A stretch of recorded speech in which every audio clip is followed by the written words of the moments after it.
میں نے جب اس شخص کو دیکھا تو وہ عجیب گھٹیا نظروں سے مجھے دیکھنے میں مصروف تھا۔ میں نے اس کا بازو دور جھٹکا جس سے وہ ابھی تک مجھے تھامے کھڑا تھا۔ میں تو اس آدمی کو بالکل نہ جانتی تھی، پر جانے کیوں وہ مجھے ایسے دیکھ رہا تھا جیسے مجھے جانتا ہو۔ میں خوف زدہ ہو گئی تھی کہ اگر کسی نے مجھے اس غیر آدمی کے نزدیک کھڑا دیکھ لیا تو میرے سسرال والے مجھے گھر سے ہی نکال دیتے۔ میں نے فوراً سے اپنی چادر کو درست کیا اور جلدی جلدی گھر جانے لگی تھی۔ ابھی بھی راستہ کافی تھا۔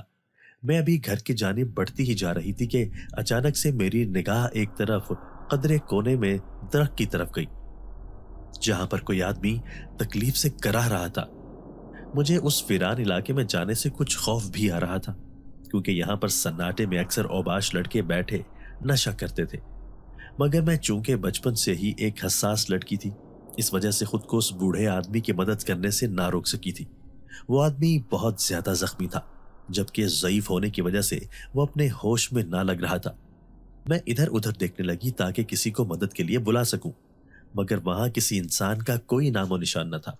آہستہ سے میں اس آدمی کے قریب گھٹنوں کے بل بیٹھی اور اس کے بازو کو ہلا کر متوجہ کرنے چاہا تھا تو ایک جھٹکے سے اپنا ہاتھ پیچھے کھینچ لیا تھا کیونکہ مجھے ایسا محسوس ہوا جیسے میں نے جلتے ہوئے توے کو چھو لیا ہو۔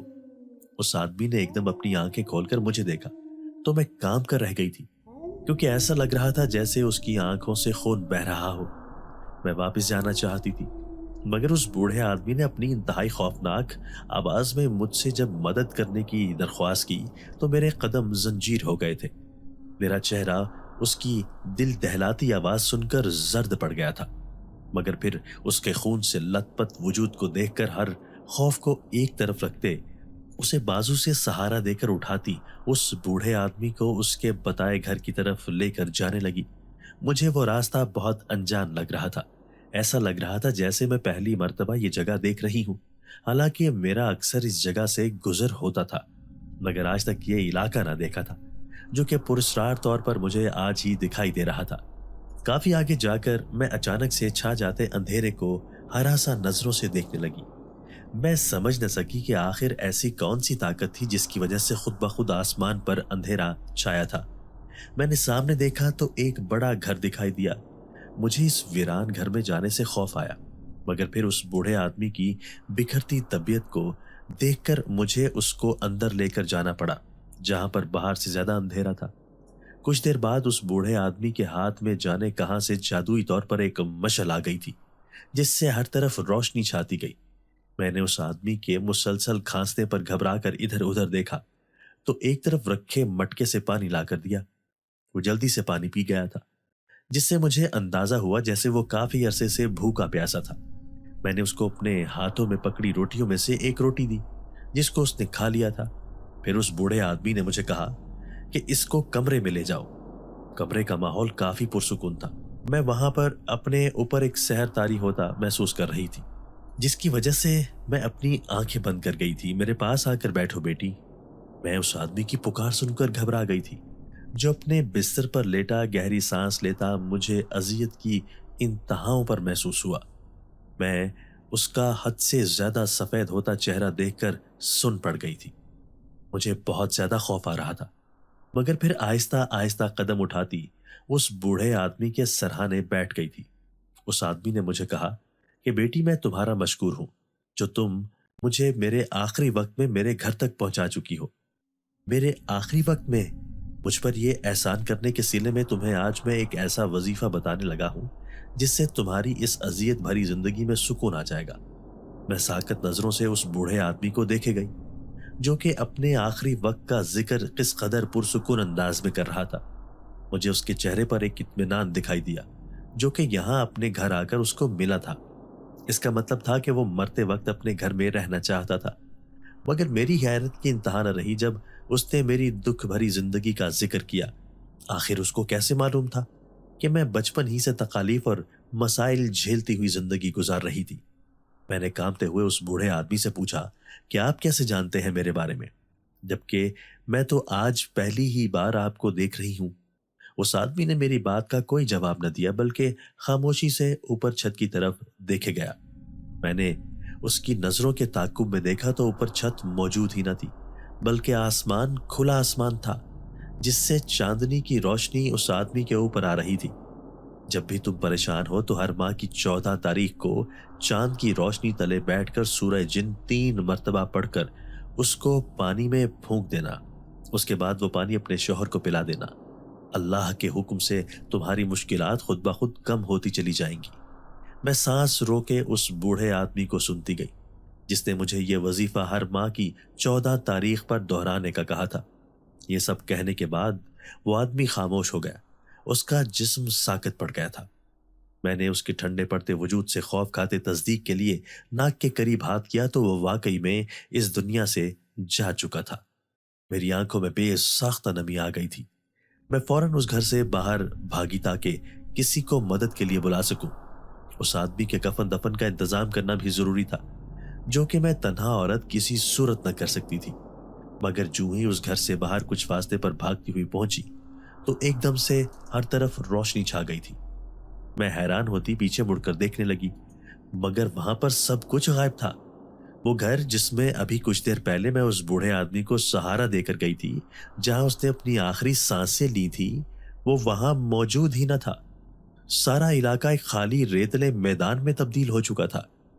مجھے کچھ سمجھ نہ آ رہا تھا کہ ابھی کچھ دیر پہلے میرے ساتھ آخر ہوا کیا تھا۔ یہ سب بہت ہی جادوئی طور پر دیکھتے ہی دیکھتے نظروں سے غائب ہو گیا تھا۔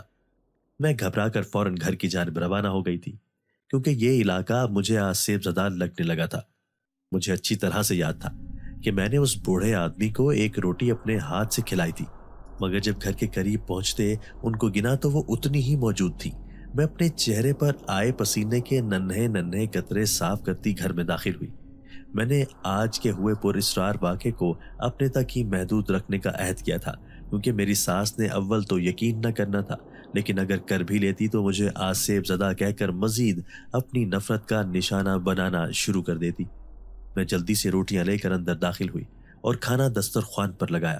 کھانے سے فارغ ہوئے ہی تھے کہ ایک دم سے شازیہ باجی گھر میں داخل ہو کر سیدھا میرے پاس آئیں اور مجھ پر الزام تراشی کرنے لگی کہ میں ابھی کچھ دیر پہلے ایک نامحرم آدمی کے حصار میں کھڑی تھی۔ انہوں نے مجھے ایک زناٹے دار تھپڑ بھی مارا تھا اور مجھے میری ساس کے قدموں میں زور سے دھکا دیا۔ میں ساکت نظروں سے شازیہ باجی کو دیکھے گئی جو بالکل جھوٹ بول رہی تھی۔ ایسا بالکل بھی نہ تھا۔ میں وہیں پر بیٹھی زاروں قطار روتی جا رہی تھی۔ کسی نے بھی میری بات پر یقین نہ کیا تھا۔ میرا شوہر تو غصے میں آ کر مجھ پر ہاتھ اٹھانے ہی والا تھا کہ میری ساس نے اس کو روک لیا۔ وہ سب اپنے اپنے کمروں میں جا چکے تھے جبکہ میں وہیں پر صحن میں بیٹھی اپنی بدقسمتی پر آنسو بہاتی رہی۔ اپنی نند شازیہ باجی کا مکروہ کہکا سن کر میں نے ایک جھٹکے سے اس کو دیکھا جو مجھے دیکھ کر کہنے لگی کہ اپنی اوقات کبھی نہ بھولنا۔ وہ یہ سب کہہ کر اندر کی جانب چلی گئی۔ میرے ذہن میں ایک دم سے جھماکا ہوا کہ وہ گھٹیا آدمی جو راستے میں مجھے بازو سے تھامے کھڑا ہوا تھا، وہ سب شازیہ باجی کی چال تھی جو انہوں نے اپنے عاشق کے ساتھ مل کر میرے خلاف رچائی تھی تاکہ میں ان کے خلاف کسی کو کچھ نہ کہہ سکوں۔ انہوں نے اپنے مفاد کے لیے میری عزت سسرال میں 2 کوڑی کی کر دی تھی۔ میں آرام سے کھڑی ہوئی اور چھت پر بنے اسٹور روم کی جانب چلی گئی تھی کیونکہ میرا شوہر مجھے صاف لفظوں میں کہہ چکا تھا کہ اب سے میں وہیں پر رہا کروں گی۔ اسٹور میں جانے سے پہلے میں ویسے ہی چھت پر چلنے لگی تھی کہ اچانک میری نگاہ آسمان پر چھائے چاند کی طرف گئی جو اپنے پورے جوبن پر تھا۔ میرے ذہن میں فوراً سے اس پر اسرار بوڑھے آدمی کا دیا گیا وظیفہ یاد آیا جو اس نے مرنے سے پہلے مجھے بتایا تھا۔ مشکل وقت میں کرنے کے لیے میں نے چاند کو دیکھ کر اندازہ لگایا تھا کہ آج ہی 14 تاریخ تھی۔ میں نے جلدی سے باتھ روم کا رخ کیا اور وضو کر کے اپنے ساتھ قرآن پاک کا نسخہ اور پانی لے کر آئی تھی۔ چاند کی روشنی میں بیٹھ کر میں نے سورہ جن کی تلاوت شروع کی۔ 3 مرتبہ پڑھنے کے بعد پانی پر پھونک کر اٹھتی ہی تھی کہ ہر طرف روشنی چھا گئی تھی۔ میں نے گھبرا کر ارد گرد دیکھا تو زوردار آواز آئی۔ مجھے سمجھ نہ آیا کہ آخر یہ کیا ہو رہا تھا کیونکہ اچانک سے کالے سیاہ گہرے بادل چھا گئے تھے۔ چاند مکمل طور پر بادلوں میں چھپ گیا تھا۔ مجھے سمجھ نہ آیا کہ یہ روشنی کہاں سے آ رہی تھی۔ مجھے بہت زیادہ گھبراہٹ ہونے لگی تھی جس کی وجہ سے میں نے نیچے کی جانب جانا چاہا کیونکہ ہر طرف کسی کی پراسرار آہٹ محسوس ہو رہی تھی۔ ایسا لگ رہا تھا جیسے کوئی موجود تھا مگر مجھے دکھائی نہ دے رہا تھا۔ میں نیچے جانے ہی لگی تھی کہ ایک بھاری پراسرار آواز نے میرے قدم جکڑ لیے تھے۔ میں ایک قدم بھی مزید آگے نہ بڑھا سکی تھی، گویا کسی اندھے کی طاقت نے مجھے وہیں پر روک لیا تھا۔ گھبرائیں مت مہارانی، آپ کو ہم سے کبھی کسی قسم کا کوئی نقصان نہیں پہنچ سکتا۔ ایک عجیب سی پکار سن کر میں فوراً مڑی تو آنکھیں کھلی کی کھلی رہ گئی تھیں، کیونکہ میرے سامنے 3 آدمی کھڑے تھے۔ میں ان کو اپنے سامنے دیکھ کر یہ سوچنے لگی کہ یہ کون تھے اور یہاں کیسے اچانک سے آ گئے تھے۔ وہ اپنی نگاہیں جھکائے کھڑے تھے اور اپنے ہاتھ احترام کے ساتھ پیچھے کی طرف باندھ رکھے تھے۔ میں ان کے منہ سے اپنے لیے مہارانی کا خطاب سن کر دنگ رہ گئی تھی، کیونکہ میں ان پراسرار آدمیوں کو آج پہلی بار دیکھ رہی تھی۔ وہ سفید رنگ کے لمبے سے زمین کو چھوتے گاؤن پہنے ہوئے تھے، جبکہ ان کے سر پر سفید رنگ کا عمامہ تھا۔ میں نے ان سے ڈرتے ہوئے پوچھا کہ آپ سب کون ہیں؟ یہاں پر اچانک کیسے آ گئے ہیں؟ میں ان کے جواب کی شدت سے منتظر تھی۔ میرے سوال کے بعد وہ کچھ دیر تو خاموش ہو کر کھڑے رہے، مگر تھوڑی دیر بعد وہ گھٹنوں کے بل بیٹھ گئے اور کہنے لگے کہ ہم تینوں جنزاد ہیں جو کہ اب سے آپ کے غلام ہیں۔ آپ جو بھی ہمیں حکم دیں گی اس پر عمل کرنا ہمارے اوپر فرض ہوگا۔ میں ان کی آنکھیں دیکھ کر خوف سے زرد پڑتی کچھ قدم پیچھے کی جانب ہوئی، کیونکہ وہ بالکل سنہری ہو چکی تھی۔ ایسا لگ رہا تھا کہ ان سے دہکتی آگ کے شعلے نکل رہے ہوں۔ مجھے کچھ سمجھ نہ آ رہا تھا کہ میں ان کو کیا جواب دوں، کیونکہ یہ حقیقت مجھ پر بجلی بن کر گری تھی کہ میرے سامنے 3 جنزاد موجود تھے۔ میں ہمیشہ سے ہی سنتی آئی تھی کہ اس آتشی مخلوق کو اللہ نے بے انتہا پراسرار طاقتیں عطا کر رکھی تھی۔ میں باقاعدہ کانپنے لگی تھی کہ اگر میرے سسرال میں کسی کو بھی اس بات کی بھنک بھی لگ گئی کہ یہ 3 جنزاد اب سے میرے غلام تھے تو وہ مجھے دھکے دے کر گھر سے نکال دیں گے۔ میں پھر کہاں جاؤں گی؟ میرا چہرہ ان سب سوچوں کی وجہ سے زرد پڑنا شروع ہو گیا تھا۔ آپ بے فکر ہو جائیں مہارانی، ہم آپ کے علاوہ کسی کو بھی دکھائی نہیں دے سکتے ہیں۔ آپ کو کوئی بھی انسان اب تکلیف نہیں پہنچا سکے گا۔ ہم ہر وقت آپ کے ساتھ سائے کی طرح رہیں گے۔ ان جنزادوں کی یہ بات سن کر میں کچھ پرسکون ہوئی کہ وہ میرے علاوہ کسی کو نہ دکھائی دیتے۔ میں نے دل میں اپنے رب کا شکریہ ادا کیا تھا جس نے اپنی مخلوق کو میری مدد کے لیے بھیج دیا تھا، تاکہ اس اذیت بھری زندگی میں وہ ان ظالم لوگوں سے اللہ کے حکم سے بچا سکے۔ میرے ذہن میں ان جنزادوں کو دیکھتے ہوئے اچانک سے ایک خیال آیا، تو میں نے ان کو مخاطب کیا کہ آپ لوگ مجھے کیسے جانتے ہیں؟ کس کے کہنے پر آپ لوگ میرے غلام بن گئے ہیں؟ انہوں نے پھر وہ سارا واقعہ بیان کر دیا جو اس دن میرے ساتھ پیش آیا تھا، جب میں نے اس بوڑھے آدمی کی مرتے وقت مدد کی تھی، اس کو سہارا دے کر اس کے گھر تک پہنچایا تھا۔ اس مدد کے بدلے انعام کے طور پر اس بوڑھے آدمی نے مرنے سے پہلے جو مجھے وظیفہ بتایا تھا وہ مکمل کرنے سے یہ تینوں جنزاد میرے غلام بن گئے تھے۔ اب میں ان کو جو بھی کہتی وہ میرا حکم حرف آخر جان کر مانتے۔ میں نے ان جنزادوں سے پوچھا کہ آخر وہ بوڑھا آدمی کون تھا جو اچانک ہی مرنے کے بعد اس گھر سمیت دیکھتے ہی دیکھتے غائب ہو گیا تھا۔ ان جنزادوں نے میرے سوال کے جواب میں کہا کہ وہ بوڑھا آدمی جنات کے ایک بہت بڑے قبیلے کا سردار تھا، جس کو اس کے دشمنوں نے دھوکہ دے کر انسانوں کی دنیا میں لا کر پوری طرح زخمی کر ڈالا تھا۔ وہ شدید زخمی ہونے کی وجہ سے اپنی ساری طاقتیں کھو چکا تھا، اس لیے دوبارہ اپنی دنیا میں نہ جا سکتا تھا۔ میں جب اس کو اس کے جادوئی گھر لے کر گئی تھی تو وہ وہاں پر مرنے کے بعد خود بخود اپنی دنیا میں چلا گیا تھا۔ میں یہ سب سننے کے بعد نہایت زیادہ ڈر گئی تھی، کیونکہ اب مجھے یقین ہو گیا تھا کہ وہ سب جو دن میں نے دیکھا تھا وہ میرا وہم نہ تھا بلکہ ایک بھیانک حقیقت تھی۔ ان جنزادوں نے مجھے کہا کہ جب بھی میں کسی مصیبت میں پھنس جاؤں تو آنکھیں بند کر کے ان کا خیال ذہن میں لاؤں، وہ میری مدد کرنے فوراً آ جائیں گے۔ میں نے اسبات میں سر ہلایا اور خاموشی سے چھت پر بنے اسٹور روم میں آ کر لیٹ گئی تھی۔ رات کافی ہو چکی تھی، لہٰذا میں تھکاوٹ کے باعث جلد ہی نیند کی وادیوں میں اترتی چلی گئی تھی۔ اگلے دن کا آغاز ہوا تو میں نے نماز ادا کی اور نیچے ناشتہ بنانے چلی گئی۔ میں خاموشی سے سارے کام کر رہی تھی، کوئی بھی مجھ سے کسی قسم کی بات نہ کر رہا تھا۔ میں نے بھی اب سب کچھ اپنے رب پر چھوڑ دیا تھا، وہی میری بے گناہی ثابت کرے گا۔ اس کے بعد بس میں نے یہی اپنا معمول بنا لیا تھا کہ جو کوئی مجھے کام کا کہتا تو میں چپ چاپ کر لیا کرتی تھی۔ میں اپنی نند شازیہ باجی کو اسی طرح گھر سے باہر نکلتا دیکھتی تھی۔ مجھے اچھے سے معلوم تھا کہ وہ اسی آوارہ لڑکے سے ملنے جاتی تھی۔ مگر میرے پاس ایسا کوئی ثبوت نہ تھا جس سے میں یہ سب گھر والوں کو بتا سکتی۔ شازیہ باجی مجھ سے اب مزید نفرت کرنے لگی تھی۔ ان کی حسد میرے لیے دن بدن بڑھتی چلی جا رہی تھی۔ ایک روز رات کا وقت تھا، میں اپنے بستر پر سونے کے لیے لیٹی ہی تھی کہ اچانک سے پیاس محسوس ہوئی تو میں نے نیچے باورچی خانے کا رخ کیا۔ ابھی میں باورچی خانے سے تھوڑا فاصلے پر ہی تھی کہ مجھے کسی کی آواز آئی۔ ایسا لگا جیسے کوئی سرگوشیوں میں بات کر رہا تھا۔ میں ایک دم ڈر گئی کہ کہیں رات کے وقت کوئی چور گھر میں داخل نہ ہو گیا ہو۔ آہستہ سے دیوار کی اوٹ میں ہو کر دیکھا تو آنکھیں حیرت کے مارے پھٹ گئی تھی، کیونکہ سامنے ہی رات کی تنہائی میں میری نند شازیہ باجی اسی بدمعاش لڑکے کے ساتھ باورچی خانے میں کھڑی مسکرا کر کوئی بات کر رہی تھی۔ میری آہٹ محسوس کرتے وہ ایک دم سے ڈر کر مجھے دیکھنے لگے۔ شازیہ باجی نے فوراً سے چلانا شروع کر دیا تھا اور میرا ہاتھ انہوں نے سختی سے پکڑ کر اس لڑکے کے قریب کھڑا کر دیا تھا۔ کچھ ہی دیر میں میرا شوہر اور ساس اپنے کمروں سے باہر آ گئے تھے۔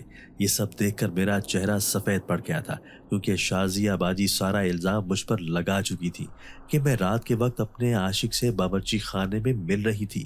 اتنا گھٹیا الزام سن کر میری آنکھوں سے زاروں قطار آنسو بہنا شروع ہو گئے تھے۔ میں جانتی تھی کہ اب وہ بدمعاش لڑکا بھی شازیہ باجی کا ساتھ دے گا، کیونکہ یہ سب یقیناً ان دونوں کی سازش ہوگی۔ میں اپنے آپ کو ذہنی طور پر تیار کرنے لگی اس رسوائی کے لیے جو میرے مقدر میں لکھی جا چکی تھی۔ مگر میں اس وقت ساکت رہ گئی جب وہ لڑکا ایک ہی سانس میں ساری حقیقت بتاتا چلا گیا کہ کس طرح شازیہ باجی کا اس کے ساتھ کافی عرصے سے چکر چل رہا تھا اور انہوں نے ہی مجھے بدنام کرنے کے لیے اس لڑکے کو گھر میں بلایا تھا۔ سب کچھ جاننے کے بعد میرے شوہر نے شازیہ باجی کو ایک زناٹے دار تھپڑ مارا اور غصے سے اپنے کمرے میں چلے جانے کو کہا۔ میں اس لڑکے کو دیکھنے لگی تو مجھے کچھ عجیب لگا، کیونکہ اس کی آنکھوں کا رنگ سنہری تھا، جو کہ مجھے ہو بہو ان جن زادوں کی آنکھوں جیسا لگا تھا۔ میں سمجھ گئی تھی کہ یہ وہ بدمعاش لڑکا نہیں تھا، بلکہ ایک جن زاد تھا جو اس لڑکے کے روپ میں یہاں میری مدد کرنے آیا تھا تاکہ شازیہ باجی کا سچ سب کے سامنے لا سکے۔ انہوں نے بعد میں مجھے اس بات کی تصدیق بھی کر دی تھی۔ میرا شوہر اب ساری سچائی جاننے کے بعد کافی شرمندہ تھا۔ اس نے مجھ سے معافی بھی مانگی تھی۔ میں اللہ کے حکم سے اب ایک پرسکون زندگی گزارنے لگی تھی۔ دوستو، اگر آپ کو آج کی ہماری یہ ویڈیو پسند آئی ہے تو اسے لائک کیجئے اور اسے اپنے پیاروں کے ساتھ شیئر ضرور کیجئے گا۔ اور ہاں، اگر آپ نے ابھی تک ہمارا چینل سبسکرائب نہیں کیا تو ہمارا چینل سبسکرائب کر دیجئے اور بیل آئیکن بھی پریس کر دیجئے تاکہ ہماری ہر نئی آنے والی ویڈیو آپ کو بر وقت مل سکے۔ اللہ حافظ۔